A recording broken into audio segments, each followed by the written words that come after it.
And they who arrested Yeshua led him to Caiaphas, the high priest, where the scribes and the elders were gathered.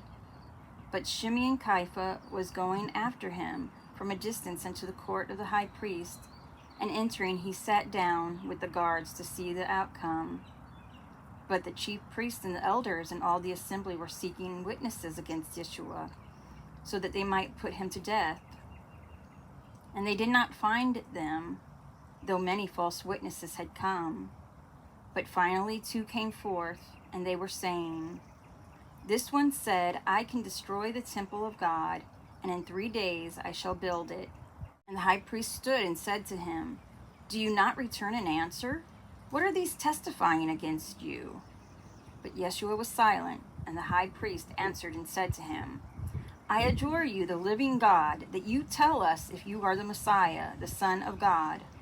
Yeshua said to him, "You have said, but I say to you that from this hour you will see the Son of Man who sits at the right hand of power and comes on the clouds of heaven." Then the high priest ripped his garment and said, "Behold, he has blasphemed. Why now do we need witnesses? Behold, now you have heard his blasphemy." "What do you think?" they answered, and they said, "He deserves death." And they spat in his face, and they were beating his head. But others were striking him, and were saying, "Prophesy to us, Messiah. Who is it that hits you?" But Caiaphas had sat outside in the courtyard, and a maidservant came near him, and she said to him, "You also were with Yeshua the Nazarene." But he denied before all of them, and he said, "I do not know what you are saying." And when he went out to the porch, another maidservant saw him, and she said to them who were there, "This one was also there with Yeshua the Nazarene." And again he denied with an oath, "I do not know the man." After a bit, those standing there came, and they said to Caiaphas, "Certainly you are one of them, but your speech reveals you." And he began to curse and to swear, "I do not know the man."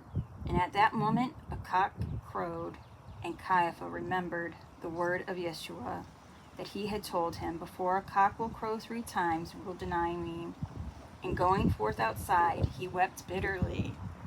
I know that personally, how Peter must have felt.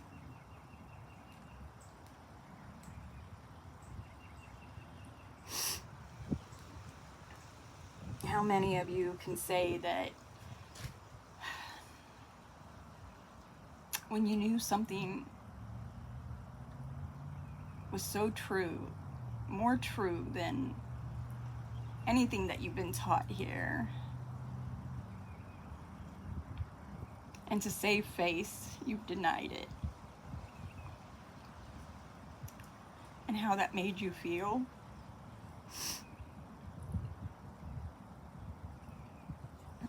I think that probably each one of us have been there at one time or another. So the great thing about the scriptures is that we had all these people go before us, and they weren't perfect. We can see that in their daily lives. I mean, we don't get an exact daily life of anyone, but we get to see,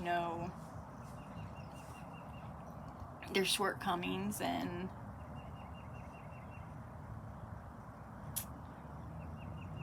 no matter what, they always came back and repented, and God is so merciful upon each of us.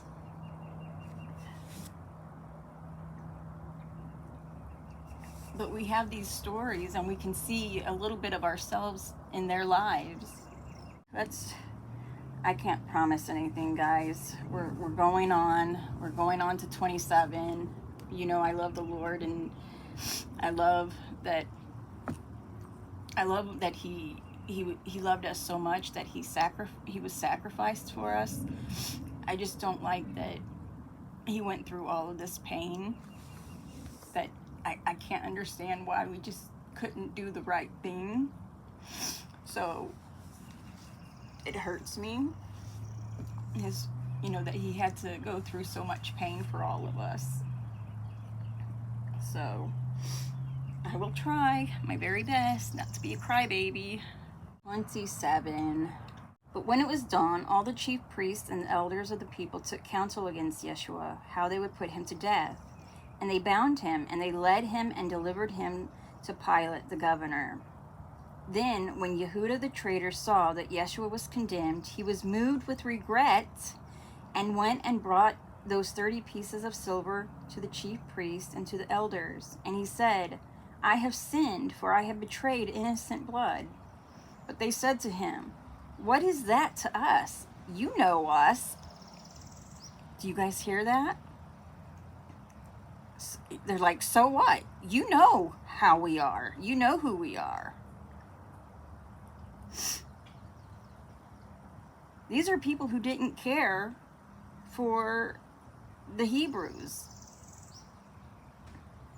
These were people who had overtook places of authorities that weren't really theirs.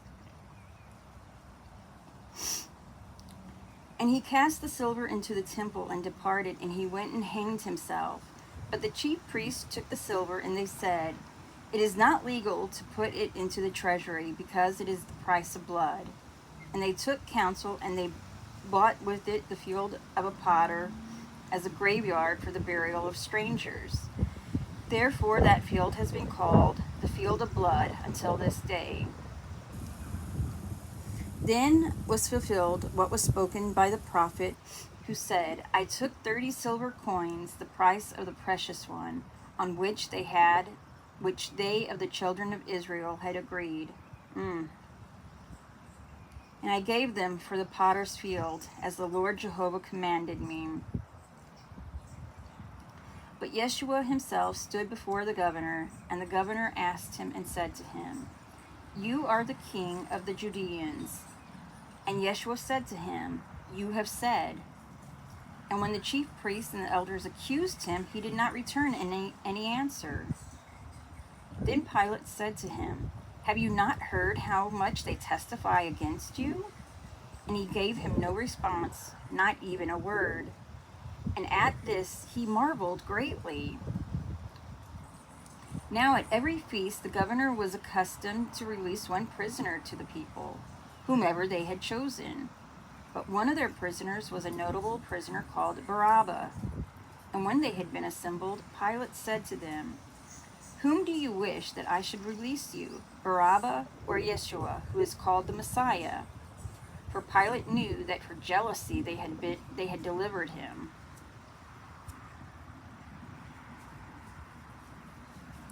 But when the governor sat on the judgment seat, his wife sent to him, and she said, have nothing to do with that righteous one, for I have suffered greatly in my dream today because of him. But the chief priests and the elders had persuaded the crowds to ask for Barabbas, but to destroy Yeshua. And the governor answered and said to them, whom do you want me to release to you of the two? But they said, Barabbas. Pilate said to them, and Yeshua, who is called the Messiah, what shall I do to him?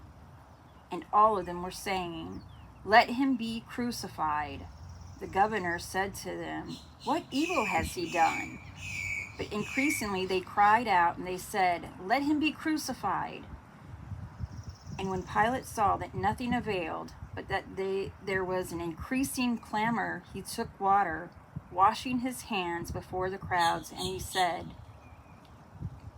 I am free from the blood of this righteous man. Know that. And all the people answered, and they said, listen guys, listen up. I know there's some birds being very noisy. Listen to what they said, because it's very important. It pertains to today. His blood be upon us and upon our children. So,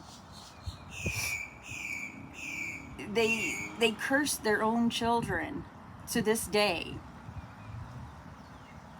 And thankfully, you know, his blood, Yeshua's blood, can cover them, but they have to accept him. And many of them haven't yet. So yes, they and the Gentiles, because it was, you know, Pilate. I mean, Pilate could have said, we're not going to do this. But he decided to go along with what the people wanted. So, but when it comes down to it, it was the Jews of that day that killed him. Then he released Barabbas to them and scourged Yeshua, with whips, and delivered him to be crucified. And if you know, I've already done a video on this. I've shown some pictures of the things that they used for crucifixion, and it's not pretty. It's horrible, you guys, what they did to him, and he did it for all of us.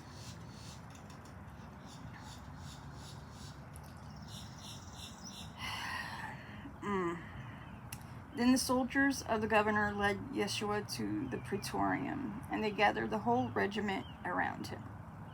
And they stripped him, and they clothed him with a scarlet robe, and they wound a garland of thorns, placed it on his head, and a reed in his right hand, and they bowed on their knees before him, and were mocking him, and saying, "Hail, King of the Judeans!" And they spat in his face, and they took the reed, and they were hitting him on his head. And when they had mocked him, they stripped him of the robe and clothed him in his garments, and led him to be crucified. And as they went out, they found a Cyrenian man whose name was Shimeon. They compelled him to carry his cross, and they came to the place that was called Golgotha, and he did not want to drink it. I think I just, through my tears, skipped something here. And they came to the place that was called Golgotha, which is interpreted a skull. And they gave him vinegar to drink that was mixed with gall, and he tasted, and he did not want to drink it. And when they had crucified him, they divided his garments by lots, and they were sitting and keeping watch for him there. And they placed over his head the cause of his death in writing, "This is Yeshua, the King of the Judeans." And 2 robbers were crucified with him, one at his right hand and one at his left.